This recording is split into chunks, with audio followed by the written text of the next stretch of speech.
Many more changes this time, but at least I understand why they made them, for the most part. We start off with more of the flashback with Thalia and the Furies before returning to the present.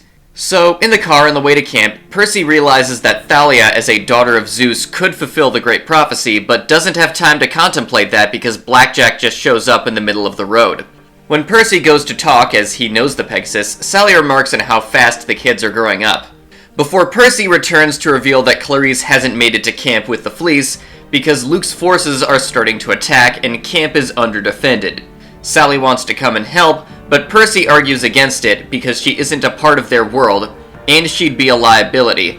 But with that, Percy has even more reason to be scared of Thalia, since he realizes that his mother's dream with the drachma was supposed to be about him and Thalia, that they are two sides of the same coin.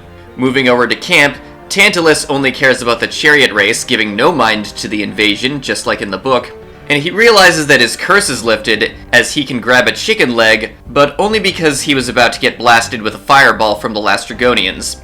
Then, to make matters worse, Luke shows up, and the defense is not nearly enough as is. Also, it's mentioned that Luke has traitors inside of camp, and that Luke specifically wants to bring Thalia back, but he insists that that's because it will be good for Kronos. At least that's the reason he's giving.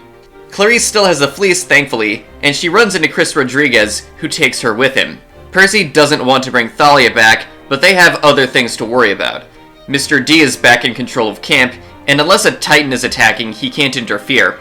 So Percy takes up the job of inspiring everyone, telling them that no one is coming to save them, and that this is what Chiron trained them for. I really like this scene because it shows Percy being a leader at camp because someone has to do it, which is really important to establish for character and world-building reasons. Moving back to Chris and Clarice, we get one of my favorite twists. Chris Rodriguez is revealed to be the traitor, and he tries to kill Clarice and take the Fleece. But she's able to escape, and it's thanks to Grover and Annabeth who have a chariot. Chris Rodriguez is someone Clarice thought she could trust, but it turns out he betrayed her, and Annabeth and Grover are her true friends. Really brings everything full circle for Clarice's character arc. So Luke makes it to the tree with his army, and Percy shows up with an army to challenge him. And we get the climax of Season 2, and it is awesome.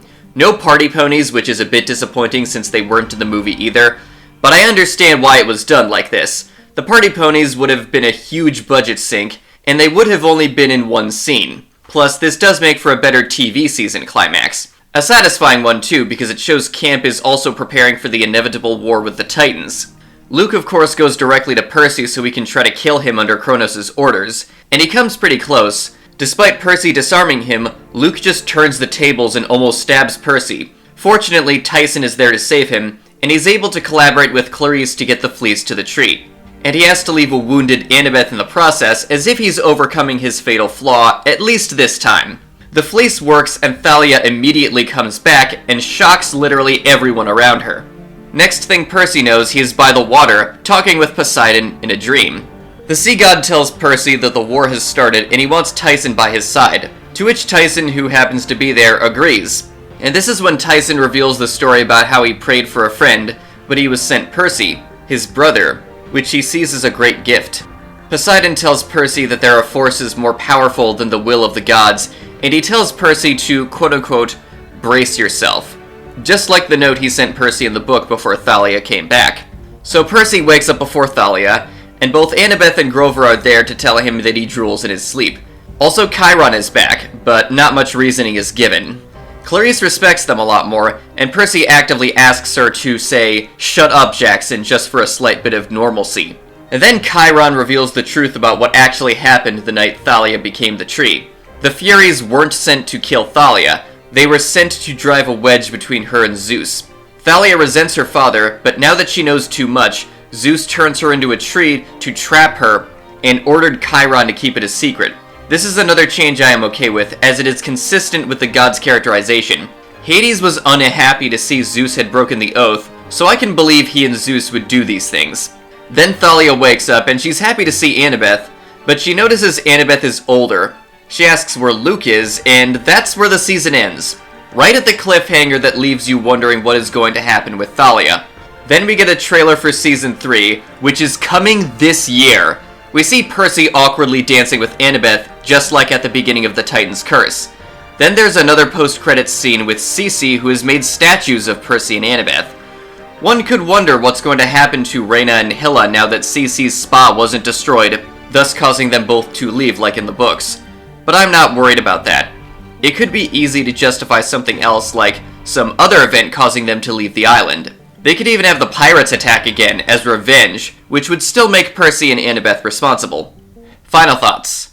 My thoughts on the episode and my thoughts on the season as a whole are pretty much the same as I've been saying the entire second half of this season. They kept a lot from the book, including character arcs and plot points, well, for the most part. Some of the changes I did not like, namely revealing that Thalia could come back before she actually did, and Chiron not being framed, which led to developments in the story feeling forced, and in some cases, removing the weight that those moments had in the book. Despite all the changes in this last episode, I do understand why they were made, specifically so this season could have a proper climax. Overall, I did really enjoy Season 2. It has a lot of the elements from the books, and even the series as a whole, and it is significantly better than Season 1, despite the fact that there were even more changes made to the plot this season. And that's thanks to the fact that the characters were kept more consistent with their book counterparts. I'm still unsure about where the show is going to go if they make more changes next season, but for the time being, the show is in a good place. And I'm remaining cautiously optimistic for Season 3. With all that said, I'm Kylan Mythos, and I'll see you all next time.